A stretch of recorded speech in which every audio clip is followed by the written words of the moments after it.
Hi, I'm Dwayne DeFries, Executive Director of the IRL Council and the Indian River Lagoon National Estuary Program. Welcome to our One Lagoon, One Voice podcast. Each week, myself or one of my staff members will host leaders in the community, scientists along the lagoon, people who know a lot about the system to talk about some of the problems and, most importantly, some of the solutions to solve the Indian River Lagoon's health and make sure it's great for future generations. If you enjoy hearing us talk story about the lagoon, like and subscribe to this podcast. So let's get the show started and let's talk a little lagoon. Greetings, peace, and welcome to One Lagoon, One Voice. I'm Caleta Scott, Community Engagement Coordinator with the Indian River Lagoon National Estuary Program, and I'll be hosting today's podcast. We're going to chat about water quality and Martin County's Water Ambassador Program, some of the benefits of living shorelines, plus one of my favorites, the benefits of partnership. So I've known our guests for about 6-8 months now, but since we've connected on field work around water quality, habitat restoration, and outreach, I'm now calling them my buds. Please welcome my go-to for shoreline restoration in Martin and St. Lucie counties, Dr. Vincent Economio, University of Florida's Institute of Food and Ag Sciences, Florida Sea Grant Multi-County Extension Agent. Did I get that out? Yeah. Thanks, Kalita. No, and thanks for having us on. It's great to be here. And yeah, it's been great working with you in that short period of time. Thank you. And we also have Dr. Lisa Krimsky, University of Florida's Institute of Food and Ag Sciences, Southeast Regional Water Resources, RSA Extension Agent, who I found out after a little online digging that we both share a love for some Florida stone crab. Welcome, Lisa. Hi, thanks so much for having us. I am excited to talk to you guys, but just in case anyone out there hears me say go Gators or it's great a few times, I cannot help it. I'm a Gator, and just like this podcast, it's for the Gator good. So, Lisa, can you share with our audience a little bit about your background and how it led to you overseeing water resources programming in 12 counties from Monroe to Brevard? Yeah, absolutely. So, as you mentioned, I do have a fondness for Florida stone crabs, and the stone crab was actually the topic of my PhD work. So, even though I was located at the University of Delaware, I was able to study the Florida stone crab, and that brought me to Florida, which is where I fell in love with the state and its water resources. Soon after graduating, I got a position with the University of Florida IFAS and the Florida Sea Grant Program as the Miami-Dade County Sea Grant Agent. And after about 8 years in that position, where just like Vincent, really got to focus on all things marine and coastal ecosystems, I took a new position within the university as a regional water resources agent. So I have a larger geographic spread, but my focus area really is now restricted to coastal water quality and specifically harmful algal blooms in the state of Florida. Wow. Well, we're glad you're here in our area now. And I'm glad that the IRL is in my region because it is a fantastic resource, and any excuse to get out onto the IRL is a good one. Great. Don't forget to take me out next time you go in the field, okay? Done. Vincent, can you tell us about your passion and how your passion for aquaculture started and where it's taken you in your career? How I got interested in aquaculture is from graduate school. So I came all the way from California to Virginia and did my graduate studies in the Chesapeake Bay. And I remember coming over from the West Coast, and I had studied something pretty kind of esoteric, these sort of marine worms that live in mudflats, and they're not very attractive. And I thought that when I move on to the next step, which was my doctorate, I should probably study something that is maybe commercially important or something that I like to eat. So I ended up studying oysters. That's kind of where I got started in the Chesapeake Bay. And at that time, aquaculture or shellfish aquaculture, at least for oysters, was actually just getting off the ground. So that was kind of neat. It was exciting to see that.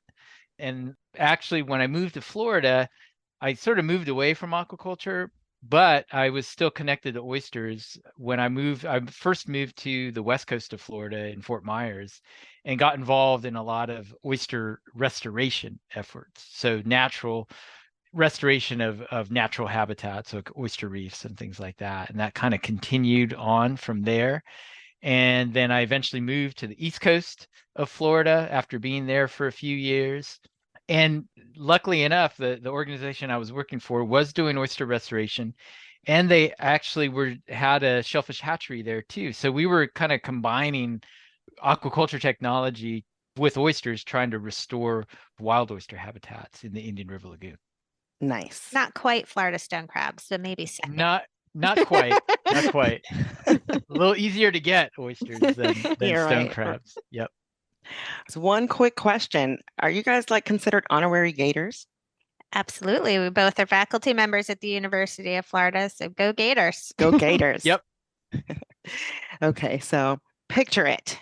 It was March 3rd, and I attended my first Martin County Water Ambassador field trip. We visited the Loxaluchi Headwaters Initiative. I learned so much, and I was surprised at how many citizens were dedicated to the mission of conservation, protection, and restoration of the water resources in Martin County. It's totally in line with the Indian River Lagoon National Estuary Promise, clean water for people and nature. So now that we know I'm officially a water ambassador, I want our listeners to know about this impressive program that's designed to empower citizens to understand their role in protecting our waterways. Lisa, can you tell us about the program and how it's evolved over the years? Absolutely. The Water Ambassador Program is a Martin County funded program. It's a public education program meant to educate residents on Martin County's stormwater, as well as just general water quality. And the idea is to create knowledge and awareness about how human activities influence stormwater and water quality, and hopefully influence changes in behavior that can help protect our downstream water quality. And the Loxaluchi Headwaters Initiative is a perfect example of this project because it really is a citizen-driven project that where concerned residents can get behind an issue and help make real changes to protect the waters of Martin County. I've been involved with the program since 2017, and it started as in-person workshops where we would get interested residents of Martin County in a room for 6 long hours and really talk to them about the basics of stormwater, basin management action plans, total maximum daily loads, fertilizer use, and Florida-friendly landscaping. And so we got really engaged residents from that. But of course, our scope was limited. So I think the Water Ambassador Program really ended up seeing benefits from, ironically, from COVID, where we were forced to move to a virtual system. And now, rather than in-person workshops, our primary format is through what we call a Lunch and Learn webinar series.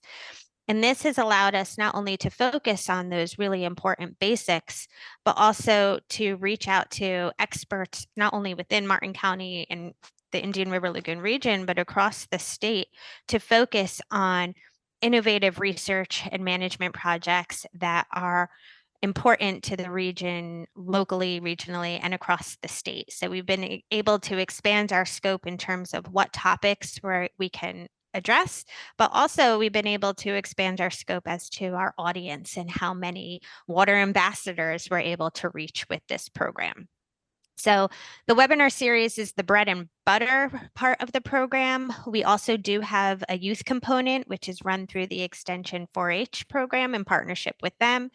Of course, it's important to teach our younger residents about the importance of water quality and what they can do to protect it.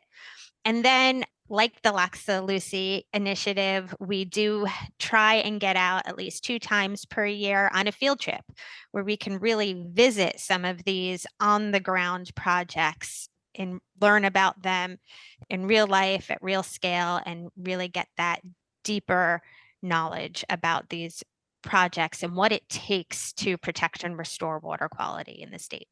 I love the program, and I'm one of those people who loves to duplicate things. So I feel like all counties and all local governments should implement something like this. And I really think the best thing about it is that there's an archive of the series and you can watch it at any time. How would someone do that? Yeah, so we are very fortunate. We've been able to record all of these webinars. And so we now have, I believe, almost 3 years worth of recordings available on YouTube. The easiest way would just be to put in the YouTube search bar Martin County Extension. And you're going to want to look to the Water Ambassador playlists. And you can click on subscribe, and then it'll always be there and let you know monthly when the new webinars are posted. Thanks a lot, Lisa.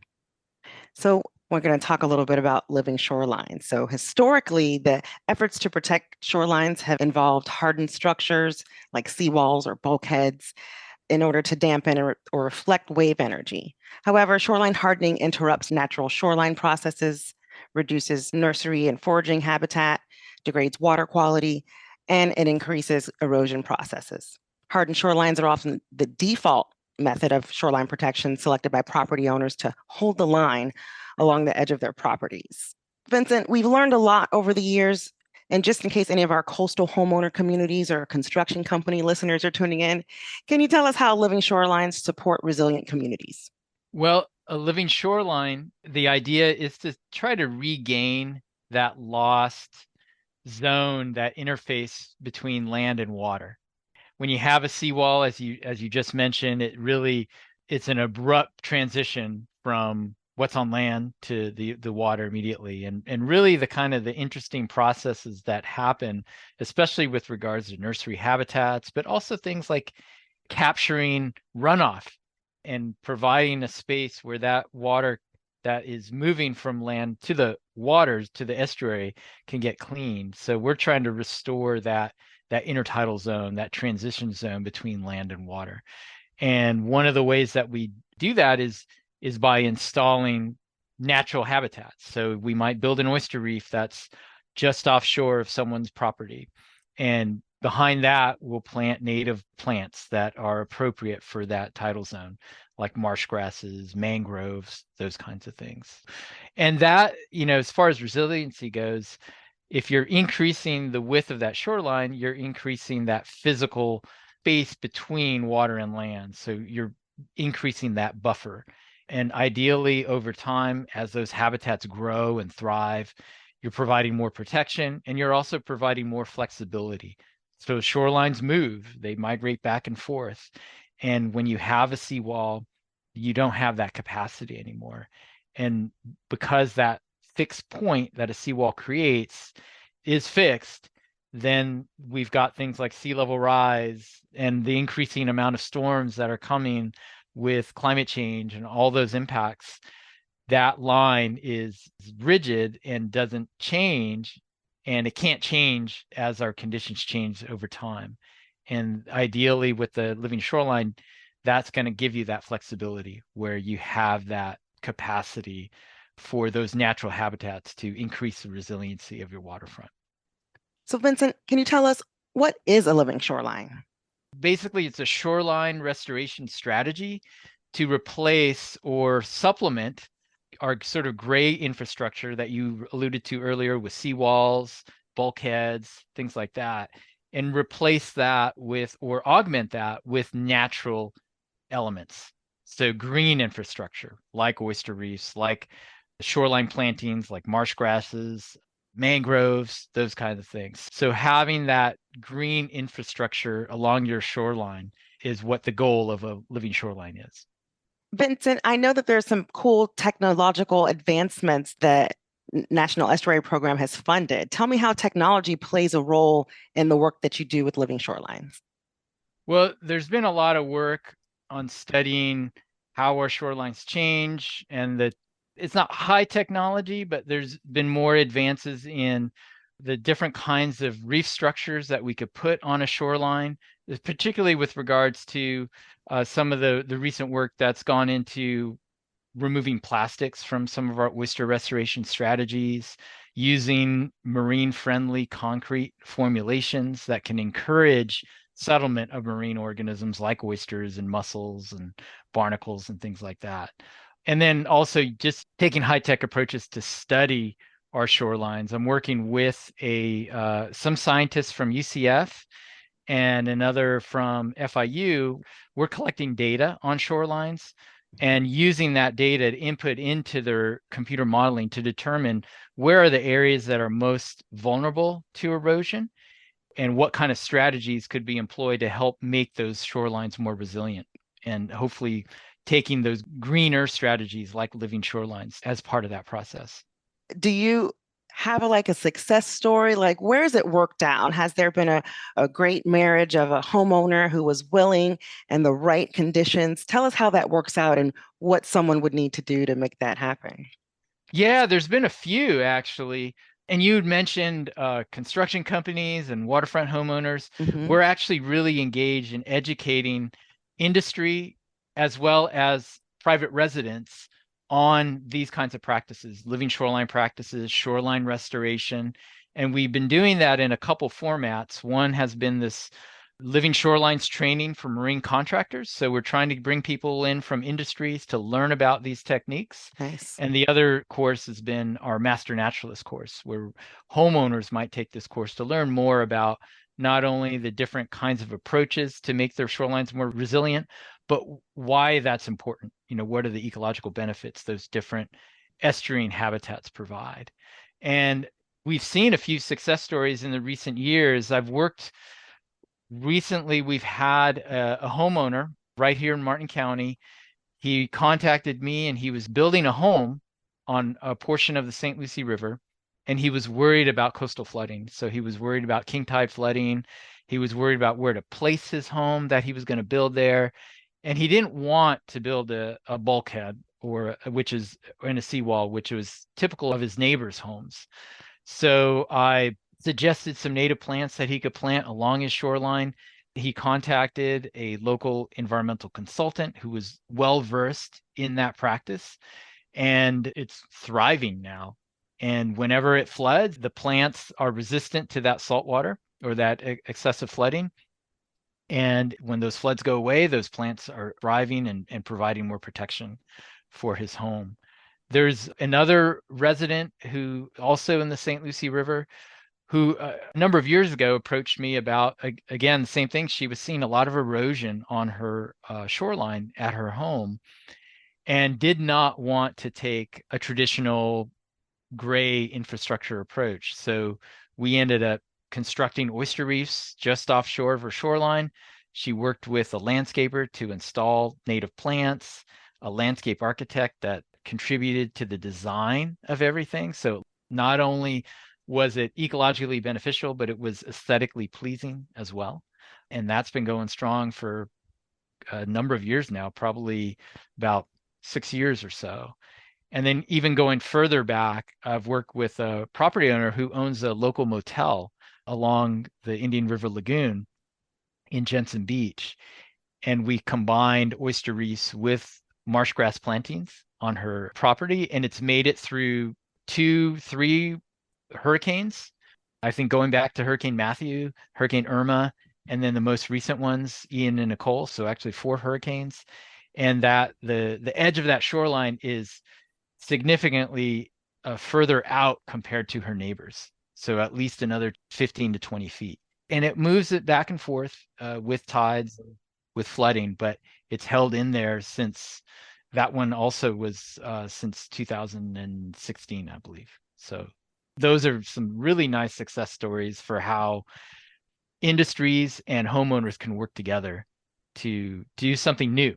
I love that. I love partnerships, definitely. Lisa, what do you think it looks like on a regional level, and how we can maybe use some of the things that are happening in the broader region here locally in the Indian River Lagoon?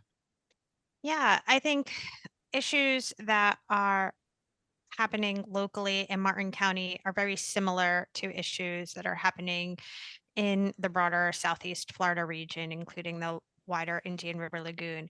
It's more population on the coastal areas. It's the challenges of living with those storms and sea level rise and more compromised water quality, although the specifics of each project may look different depending on where you are and the given water body that you're in. Ultimately, the concept of living shorelines or green infrastructure are things that can be adopted across the state and even, across the nation, as long as the specific plants and methods are designed for your given location. Gotcha. Well, I think with all of that information, and if more people would just know that, I think they'd be interested in enhancing or protecting their shoreline. Lisa, if our guests want to become a water ambassador or start their own project or be involved in the current initiatives going on in Martin County, or even come to an upcoming field trip, how can they join the Learning Fund? So the beauty of the Water Ambassador Program and these Living Shoreline programs and everything that the University of Florida IFAS Extension does is that they are publicly accessible. So in order to participate in any of these programs, you just simply have to reach out to myself or Vincent or your local extension office if you're not in Martin County via email, and we are happy to provide those resources for you. Thank you. And Vincent, if you're a homeowner or a business owner that's interested in a living shoreline, what should they do? Should they just call you? How can they contact you? Yeah, they can contact me directly here at the extension office in Martin County, either by phone or email. And then I can connect them to, if they're not in St. Lucie or Martin County, I can connect them to other extension professionals throughout the state that are collaborating with me on this effort to educate the industry on living shorelines and waterfront residents as well. All right, we're going to wrap it up. I want to thank our guests, Dr. Vincent Economio and Dr. Lisa Krimsky, for taking the time to share the good work being done by our partner agencies. I think this is a great way to achieve the heightened public awareness and highlight the coordinated interagency management of the Indian River Lagoon ecosystem. Before you go, can you both share a highlight to working with the Indian River Lagoon restoration partners to implement a strategic, science-based, and comprehensive living shoreline restoration program? Lisa? I think the highlight is just meeting all the different individuals who are so enthusiastic about the Indian River Lagoon and our coastal water quality and really want to do their part to protect it. So what about you, Vincent? I would definitely echo what Lisa just said. Especially in Martin County, the residents are very attuned to the issues here regarding the water, and you are likely to find people that are willing to go the extra mile, to take that extra step, to increase their personal stewardship. And the Water Ambassador Program definitely enhances that ethic, I believe. I think as we continue to get the word out and educate people on, say, things specifically like living shorelines, then I think we're starting to see momentum grow. We can look at other states that have started way back when. Now they have developed industries where, say, a marine contractor who can build seawalls and bulkheads and docks too, but they can also do living shorelines. And I think we're getting close to that tipping point. I think Florida has such a high potential, not just here, but throughout the entire state, for that to become not only a common practice, but a practice that can make people some money. And I think, as with everything, there has to be acceptance from the customer, the consumer, which is the residents, before industry is going to take something on. And so I think, as Vincent said, we are seeing that momentum. And the more people that are asking for this and become familiar with these tools in the toolbox, so to speak, the more we're going to see them being adopted in the state. Lisa, I have a quick question for you. You have a few tips for our homeowners who just want to live lagoon friendly. I think, recognizing that what happens on your home and your landscape is the first step. So we're in the summer, we get a lot of rain in the summer, and rain brings runoff. So, be responsible with what you're applying on your yards, be it chemicals, fertilizers, pesticides, anything. We don't want that just being washed right off and into our storm drains, which lead to our downstream waters, to the Indian River Lagoon and our estuaries. And the second thing is, don't be afraid to share what you know with others. I think there is a lot of power in sharing information and just having those conversations. Peer pressure is a big motivator. I'm glad we're peers, Lisa. What about you, Vincent? What kind of tips could you share for living lagoon friendly?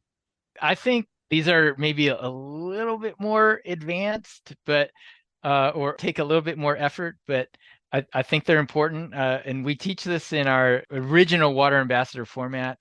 I think picking up after your pets, that's a big one, I think. Yes. Yeah, please do that. And one thing that I've really gotten involved in the last few years, and I'm a huge advocate for it, is if you're able to, if you can compost, I think that's a really good one. Of course, it's a lot more involved, a little bit more involved, but I think, the people that come out of our Water Ambassador program, they're ready for those next steps to do that little extra something. And so I think that's one thing that I can talk hours on. I think that sounds like another podcast topic, Vincent. Yeah. I definitely intend to begin composting again, and I'm going to give you a call before I do. Sure. Yeah, absolutely. Thank you both. I know that we here at the Indian River Lagoon National Estuary Program couldn't do our work without you, and we can't do it without you, the listener. So thank you for your time. Thank you. Yeah, thank you so much, Caleta. It's great talking to you.